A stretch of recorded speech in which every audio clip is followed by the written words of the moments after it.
स्वागत है मेरे प्यारे मित्रों। तो अभी हम चेस और रूल की कहानी को आगे बढ़ाते हैं। आज का शुरुआत होता है जहां हमें दिखाया जा रहा है वो जो नौकरानी है जिसके बालों का रंग काले रंग का होता है। वो नौकरानी रोजेली को एक जोरदार चमाटा दे मारती है।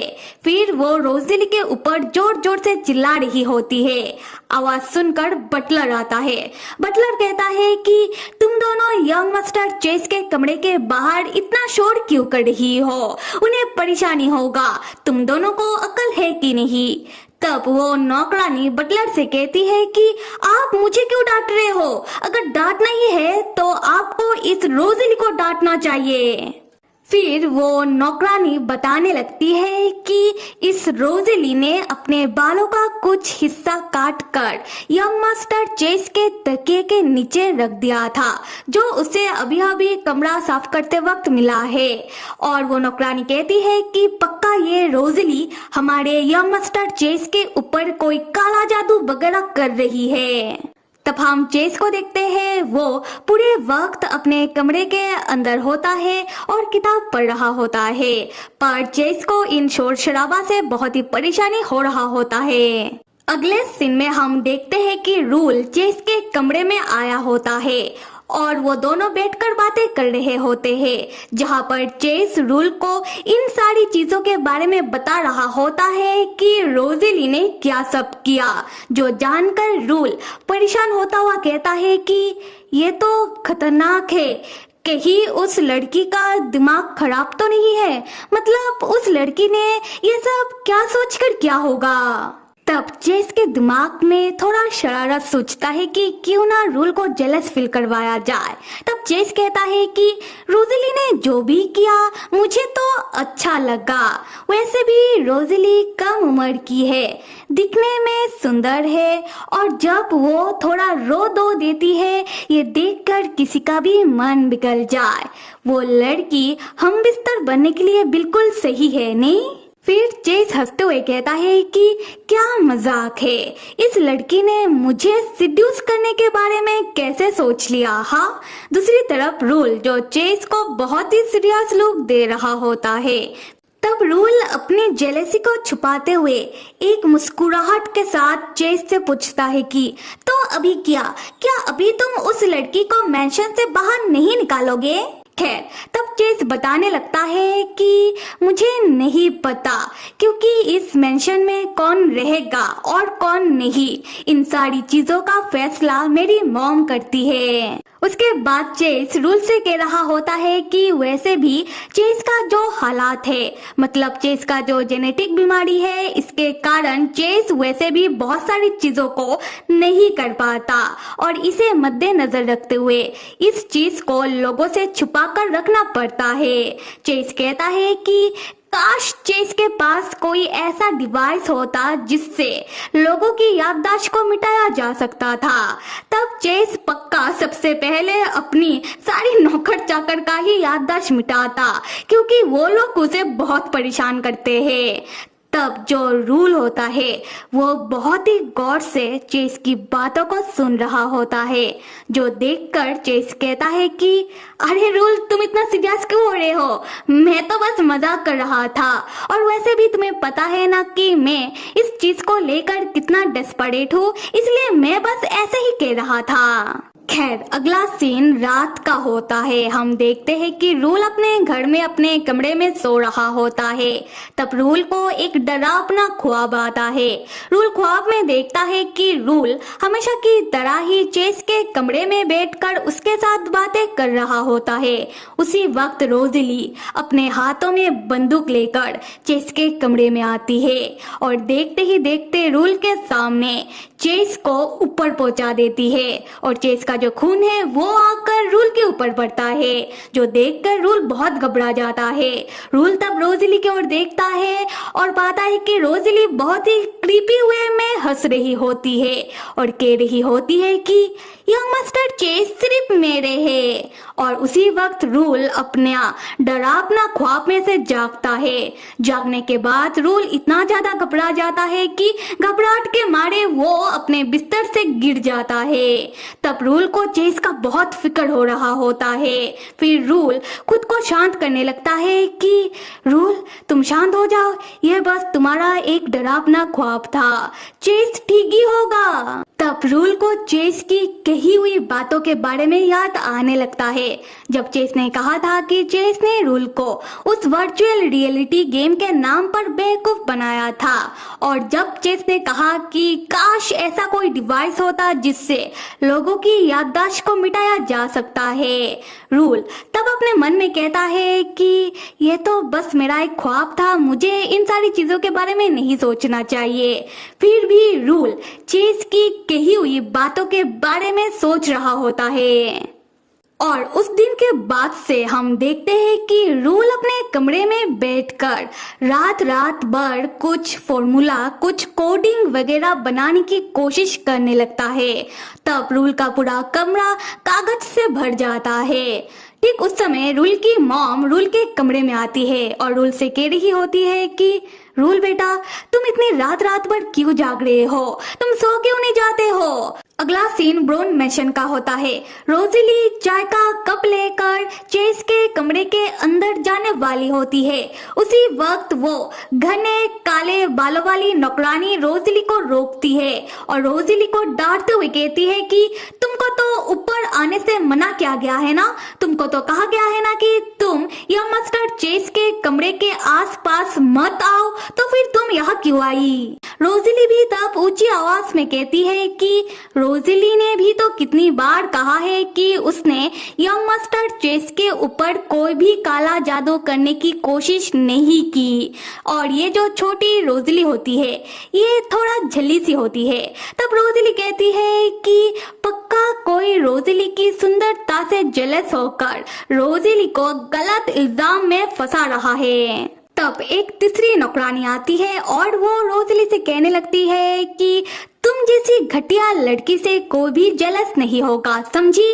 फिर वो कहने लगती है कि उसे सब पता है कि रोज़ेली की पहली नौकरी क्यों चली गई। वो बताने लगती है कि असल में रोज़ेली पहले जहाँ काम करती थी उसने वहाँ के मास्टर को सिड्यूस किया और उसके साथ सोई, इसलिए रोज़ेली की पहली नौकरी चली गई। फिर वो तीसरी नौकरानी कह रही होती है कि जितना मैंने सुना है तुम तो उस समय छोटी बच्ची थी, है ना, तो क्या तुम शुरू से ही इतनी घटिया हो। और दूसरी तरफ रोज़ेली, जिसको ये सब सुनकर बहुत ही गुस्सा आ रहा होता है, क्योंकि रोज़ेली को याद आ रहा होता है कि उसकी पिछली नौकरी में रोज़ेली के साथ किया हुआ था। तो सच्चाई ये है कि रोज़ेली पहले जहाँ काम करती थी वहाँ के मास्टर ने असल में रोज़ेली के साथ जबरदस्ती की थी और किसी को भी इस बारे में नहीं पता। और अगर किसी को पता चल भी जाए तो रोज़ेली छोटी है, गरीब है और ऊपर से लड़की है, इसलिए सब रोज़ेली को ही दोष देने लगते हैं। और ये सब याद करने के बाद रोज़ेली को बहुत गुस्सा आ रहा होता है और तब रोज़ेली के हाथों में वो जो चाय का कप होता है, रोज़ेली गुस्से में उस कप को खींचकर उस तीसरी नौकरानी की ओर फेंकती है। उसी वक्त चेस अपने कमरे का दरवाजा खोलकर बाहर निकलता है, सबसे ये कहते हुए कि सब खामोश हो जाओ। और तब गलती से वो कप जाकर चेस के सर में लगता है, जिससे चेस के सर में एक छोटा सा चोट लगता है। पर चेस की जेनेटिक बीमारी के कारण उस चोट से चेस का बहुत सारा खून बहने लगता है, जो देखकर चेस बहुत घबरा जाता है। और रोज़ेली भी तब चेस से बहुत ज्यादा माफी मांगने लगती है और बाकी नौकर चाकर भी सब चेस को संभालने के लिए दौड़ते हुए चेस के पास आने लगते हैं। यहाँ से सीन शिफ्ट होता है। हम देखते हैं कि रूल अपने घर में अपने कमरे में बैठकर कुछ डिजाइन, कुछ फॉर्मूला वगैरह बना रहा होता है और ये सब करते हुए रूल की कलम की स्याही खत्म हो जाती है। ठीक उस समय रूल की मॉम रूल को आवाज देती है कि रूल बेटा इधर आओ। रूल कहता है कि अभी नहीं मॉम, मैं कुछ काम कर रहा हूँ। रूल की मॉम कहती है कि ब्रोन मैंशन से फोन आया है, इमरजेंसी है, क्या तुम अभी भी नहीं आओगे। और अगला सीन ब्राउन मैंशन का दिखाया जाता है। हम देखते हैं कि रूल भागता हुआ ब्राउन मैंशन के अंदर आता है और देखता है कि ब्राउन मैंशन के अंदर सारा सामान इधर उधर बिखरा हुआ है। रूल मन में कहता है कि क्या यहाँ तूफान आया था? तब वही घने काले बालों वाली नौकरानी दौड़ती हुई रूल के पास आती है और रूल से कह रही होती है कि मिस्टर रूल, आप यंग मास्टर चेस को संभालिए। असल में ना एक नौकरानी से गलती से यंग मास्टर चेस को चोट लग गया और तब से वो बहुत गुस्से में हैं। उन्होंने घर में बहुत तोड़फोड़ किया। उसके बाद उन्होंने खुद को अपने कमरे में बंद कर दिया। उनके सर से बहुत खून बह रहा है। हमें उनका मदद करना होगा। तब रूल पूछता है कि क्या किसी ने डॉक्टर को कॉल किया है? वो नौकरानी कहती है कि हाँ, डॉक्टर अभी आते होंगे। उसके बाद वो नौकरानी रूल से पूछने लगती है कि क्या अभी सारे नौकर चाकर को सजा मिलेगा? फिर वो नौकरानी रूल से मदद मांगने लगती है कि रूल उन्हें सजा से बचा ले। तब रूल का रवैया बदल जाता है।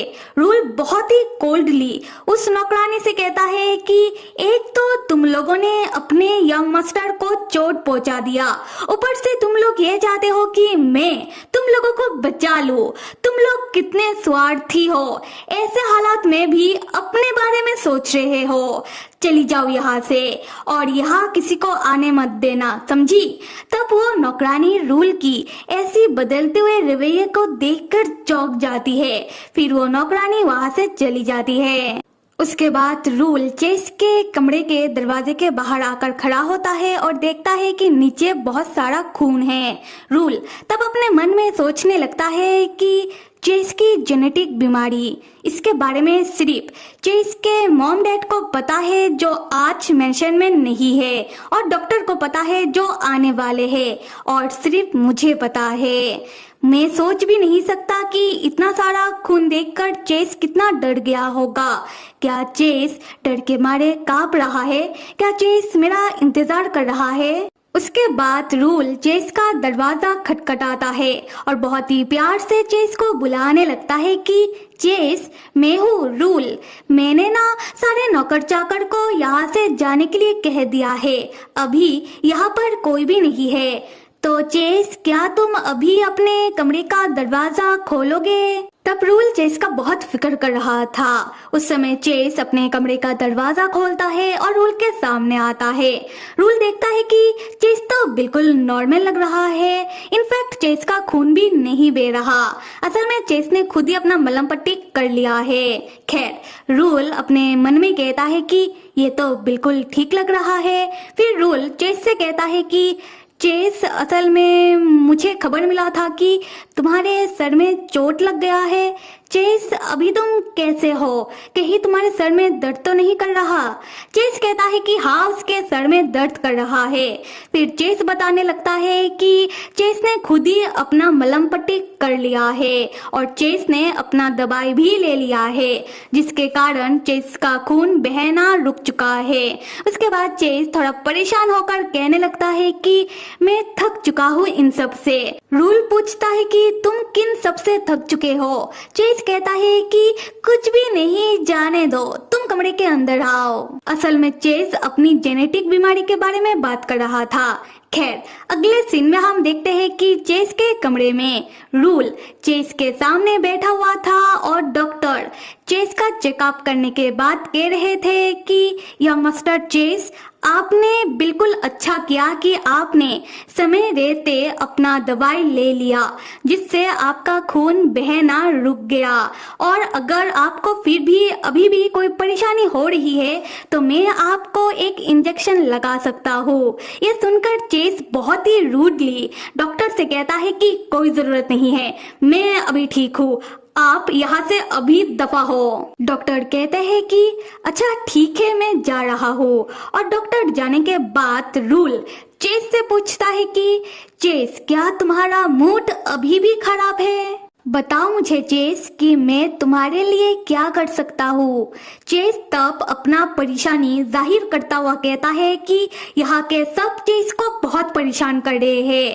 चेस को विश्वास नहीं हो रहा कि उन लोअर क्लास नौकर चाकर के कारण अभी चेस का ये हालत बन गया।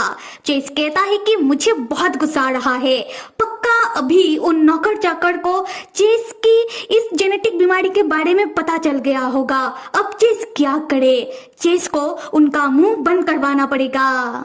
तब रूल कहता है कि शांत हो जाओ चेस, सब ठीक हो जाएगा। मुझे लगता है कि मैं तुम्हारा इस परेशानी को सॉल्व कर सकता हूँ। चेस, तुम ये चाहते हो ना कि किसी को पता ना चले तुम्हारे इस जेनेटिक बीमारी के बारे में, तो किसी को पता नहीं चलेगा। तुम सब कुछ मेरे ऊपर छोड़ दो। ये सुनकर चेस चौंक जाता है। चेस पूछता है कि रूल के कहने का क्या मतलब है।